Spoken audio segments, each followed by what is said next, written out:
한번 해볼까요? 일단은 우리가 어쨌든 간에 여기서 구조적으로 반복된다는 게 보여야 되고 그 구조적으로 반복되는 걸 어떻게든 물고 뜯어야 되거든요. 첫 번째, 일단 우리가 생각하실 수 있는 건 지금 이 문제에서 AN 자체가 누구예요? 등차죠. 그렇기 때문에 어쨌든 등차 자체가 갖고 있는 어떤 특정 유형은 이 문제에 그대로 적용시킬 생각을 해주셔야 돼요. 그 다음에 두 번째로 생각을 할 만한 게 뭐가 있냐. 지금 이 구조에서 물론 이제 이런 게 안 보일 수 있지만 얘도 그렇고 결국엔 두 합의 차의 형태가 반복된다는 게 보이지 않나요? 얘도 이걸 넘기면 S 빼기 S가 되는 거고 얘도 S 빼기 S이기 때문에 우리가 여기서 인지할 수 있는 건 얘네가 구조적으로 뭔가 반복이 된다는 건 읽어내셔야 돼요. 그러면 지금 여기에 딱 포커스가 잡혀가지고 우리가 문제에 써드린 노트 1부터 한번 보시면 문제를 푸는데 합을 빼요.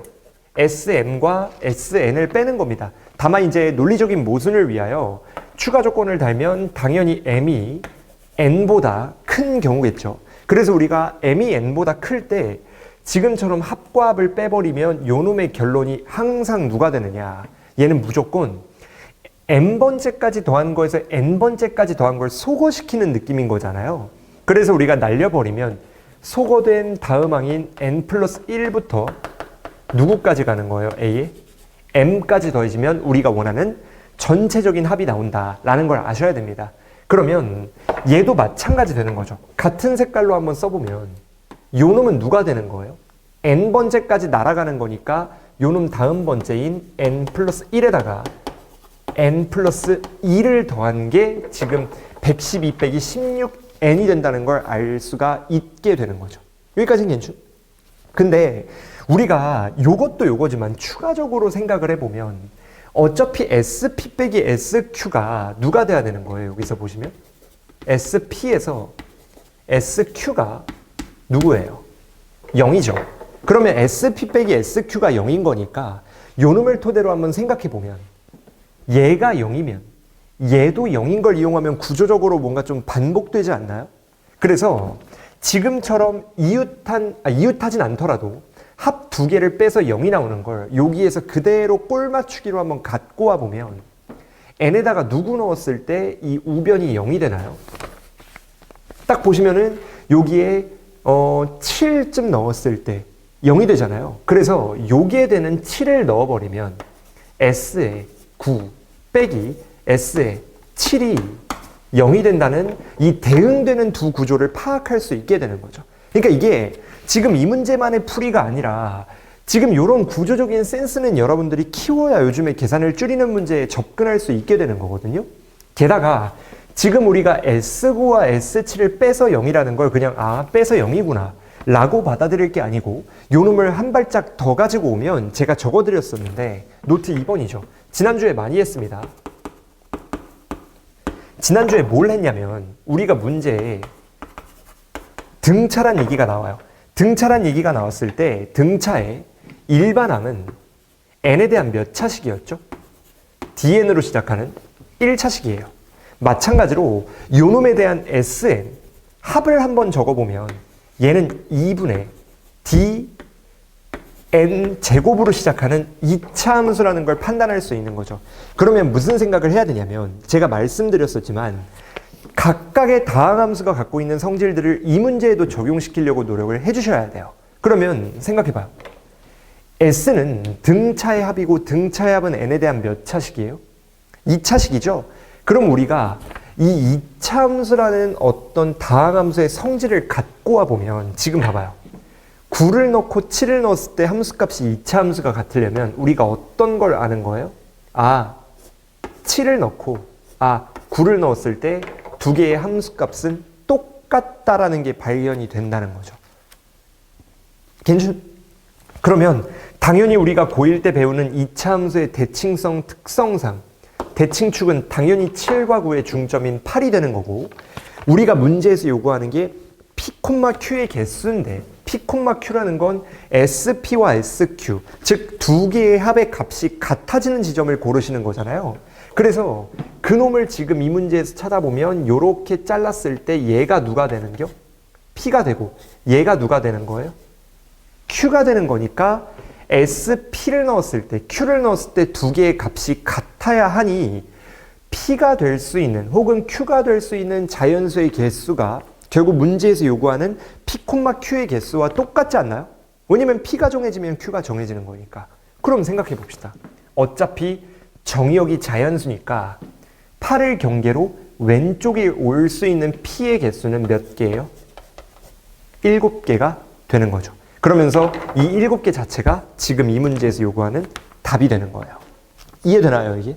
이런 식으로 진짜 한 발짝 나아가서 얘를 다항함수 관점에서 해석을 하면 뚝딱 끝나는 문제인데 여러분들이 그냥 이걸 생각을 막 꼬리에 꼬리를 막 분산시키듯이 하면 밑도 끝도 없는 거죠. 얘에서 갑자기 막 일반항을 구하려 한다는 둥, 합을 공식을 잡아가지고 P 넣고 Q 넣어서 얘를 방정식으로 구하겠다는 둥, 이건 전부 넌센스예요. 왜냐면 이제는 등차수열의 일반항과 합이 1차식과 2차식이라는 건 이미 밝혀져 있는 내용이기 때문에 여러분들이 요놈과 요놈의 성질을 여기에도 갖고 올 생각을 해주셔야 된다라는 거를 알아주셔야 되는 거죠.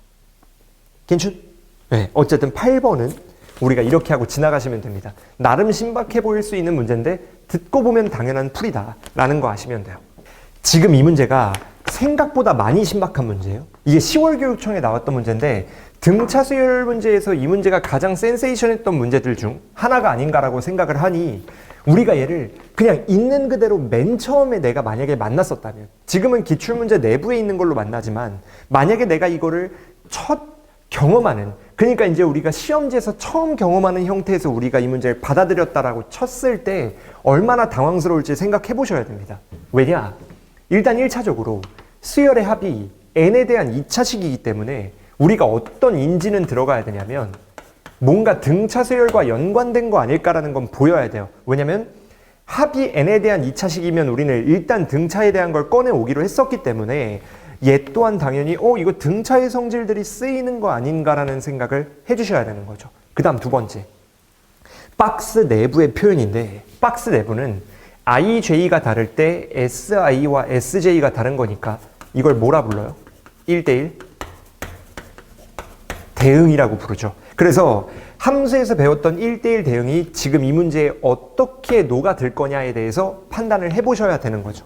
그리고 또 하나가 뭐가 있느냐, 지금 여기서 이거를 만족시키는 이 부등식 해의 개수가 주어진 거잖아요. 근데 이거를 뭐 교점의 개수라고 하기도 뭐하지만 어쨌든 우리가 교점, 개수 주어졌다라고 그냥 표현을 할게요. 정확히는 교점의 개수가 아니긴 한데 그냥 직관적으로 교점의 개수라고 두루뭉술하게 적는 겁니다. 그러면 요 놈을 통해 우리가 하나씩 볼게요. 얘의 문제가 뭐냐면 일단 잘 봐요. P가 지금 문제에서 자연수죠. Q도 그렇고. 그래서 우리가 알아야 되는 게 자연수 조건에 대한 건 눈에 좀 대놓고 들어와야 돼요. 그래서 주어진 P, Q의 자연수에 대한 조건을 우리가 어떻게 다룰 거냐를 알아야 되는데 어쨌든 자연수 조건이라는 건 P가 양수라는 거니까 일반적인 2차 함수를 이렇게 그렸을 때 문제가 뭐냐면 박스를 만족시키려면 1대1 대응을 만족시켜야 되는 거거든요. 1대1 대응이 되려면 증가할 거면 증가만 하고 감소할 거면 감소만 해야 된다는 게 지금까지 우리가 배웠던 개념이죠. 근데 문제가 뭐냐, 1대1 대응이 되려면 어차피 지금 n의 정의역이 자연수로 양수만 따질 거니까 y축이 이렇게 되면 1대1 대응이 되죠. 왜냐면 y축 기준으로 오른쪽만 따질 거기 때문에 오른쪽은 증가만 해서 1대1 대응을 만족시켜 버리잖아요. 그래서 우리가 증가만 하는 이런 형태가 우리가 원하는 답인가 보다라는 걸 아셔야 되는 거고, 근데 문제가 뭐예요? 이렇게 되려면 전제가 있죠. 지금 얘가 대칭축인데 대칭축을 생각해 봐요. 지금 이 문제에서 대칭축은 누구예요?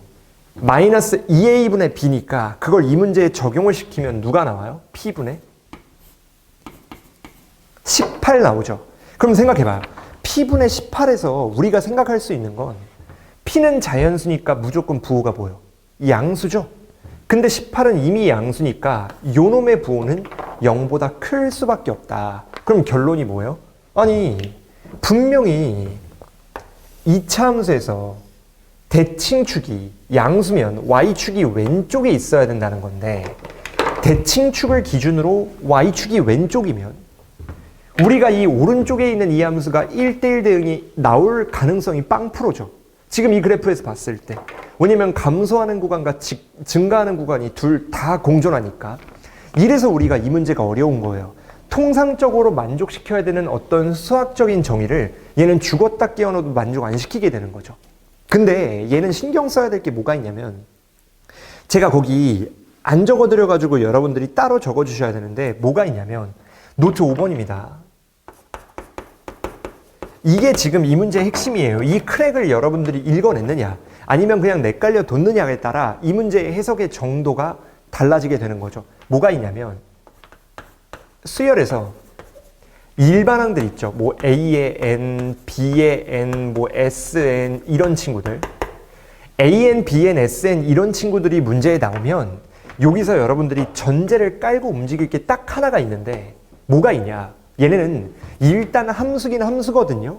그래서 우리가 함수에 대한 걸 얘도 적용을 시켜야 되는데 문제가 뭐냐면 그냥 함수가 아니고 정의역이 자연수인 함수예요.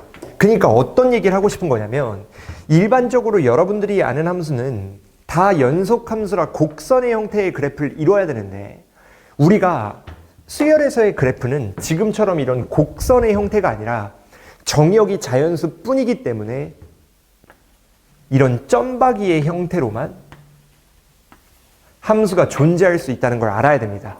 그래서 실질적으로 여러분들이 연속인 함수에서는 무조건 감소만 한 거나 증가만 해야 1대1 대응인데 얘 같은 점박이 형태들은 감소하는 것과 증가하는 걸 둘 다 포함시키더라도 지금 이 그래프처럼 y값 여기서 한 개, 여기서 한 개, 여기서 한 개, 여기서 한 개, 여기서 한 개 이렇게 1대1 대응이 가능한 거예요.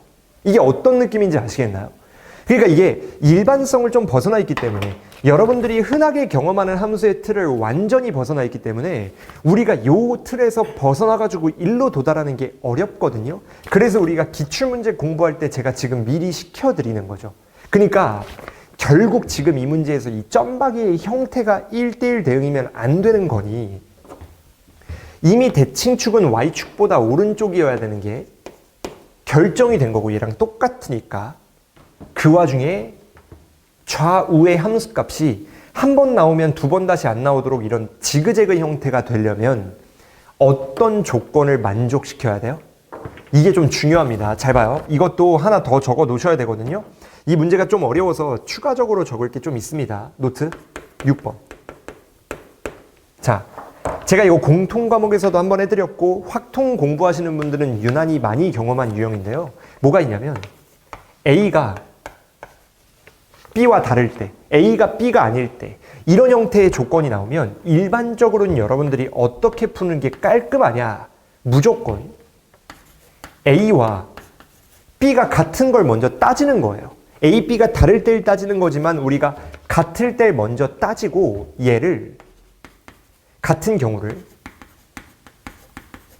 전체에서 그러니까 문제의 모든 경우에서 제외시키는 방향으로 가는 게 풀이가 훨씬 짧을 겁니다. 이거를 확통 친구들은 뭐라고 대놓고 배워요? 여사건이라고 배우죠. 그러니까 얘도 똑같아.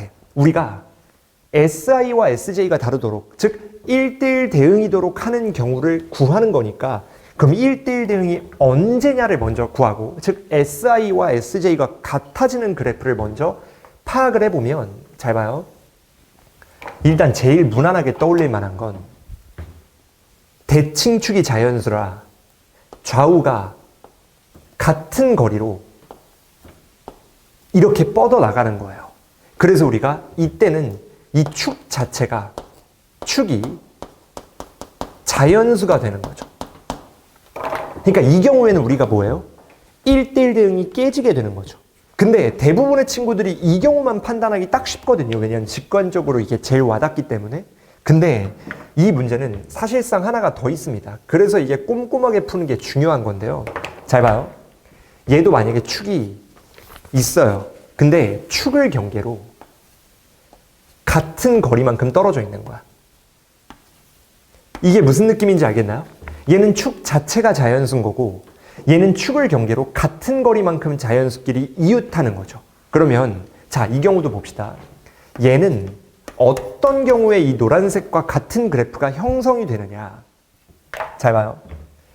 얘가 만약 n이면 이웃한 자연수여야 되기 때문에 n 플러스 1이어야 되거든요. 그러면 n과 n 플러스 1이면 축이 누가 돼야 돼요? 2n 더하기 1을 2로 나눈 거 아니에요? 즉 2분의 홀수가 되면 되는 거죠. 그래서 우리가 판단할 수 있는 게 뭐가 있냐. 전체에서 제외시킬 거기 때문에 모든 그래프들 중에 자연수가 아니면서 p분의 18이 자연수가 아니면서 2분의 홀수도 안 되게 하는 p값들이 지금 문제에서 요구하는 p값들이에요. 근데 우리는 p1을 p들 중에 최소를 부를 거죠. 그러면 생각해 봅시다. 자, p가 1이에요. 그럼 얘 18 되니까 자연수 돼서 안 되죠. p가 2여도 9 되니까 안 되고 p가 3이어도 6 되니까 안 되고 p가 4여도 될 것 같지만 약분시키면 2분의 9 나오잖아요. 그럼 2분의 홀수 나와서 또 안 돼요. 그럼 결국에 1, 2, 3, 4가 안 되니까 지금 이 문제에서 요구하는 P1은 누가 되는 거예요? 그 다음 작은 자연수인 P5가 되게 되는 거죠. 여기까지는 이해가 되나요? 그럼 잘 봐요. P5라는 건 우리가 뭐를 얻었냐? 문제에 주어진 SN을 다시 써봤을 때 5의 n제곱 빼기 36의 n 그 다음에 더하기 q가 나오게 되는 거죠. 그래서 우리가 SN에 대한 건 정의가 끝난 거고 얘를 좀 더 딥하게 들어가면 제가 이거 적어 드렸거든요. 노트 2번에. 여러분들이 이거를 얼마나 깔끔하게 외우고 있는지 모르겠는데 이거 반드시 외워야 됩니다. 이건 약간 테크니컬함이 없지 않아 있거든요. 근데 요즘 친구들이 다 외우고 있어서 여러분들도 외우길 바라는 거죠. 뭐가 있냐? 제가 점에서 해드렸습니다.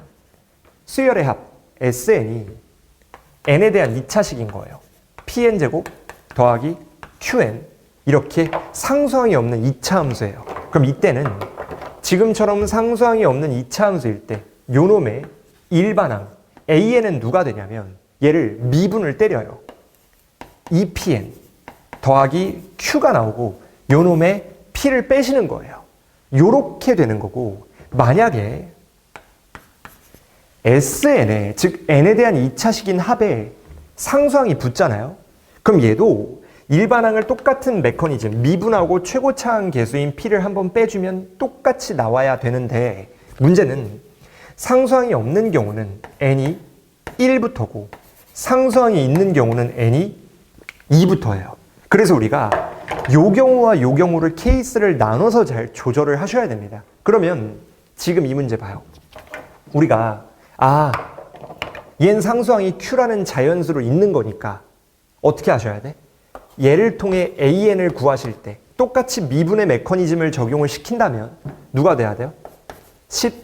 10n에다가 36에 5 빼는 거니까 마이너스 41이 나오는 거죠. 그리고 요놈의 그래프는 n이 누구부터예요? 2부터가 되는 거예요. y 상수항이 살아있으니까.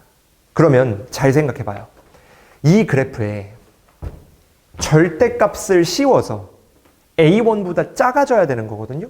그러면 n에 대한 1차 함수니까 이 1차 함수의 그래프를 그려보면 절대값 씌웠을 때 당연히 이렇게 V자 형태가 나와야 될 거고 V자의 경계값은 이게 0이 되는 10분의 41, 즉 4.1 되잖아요.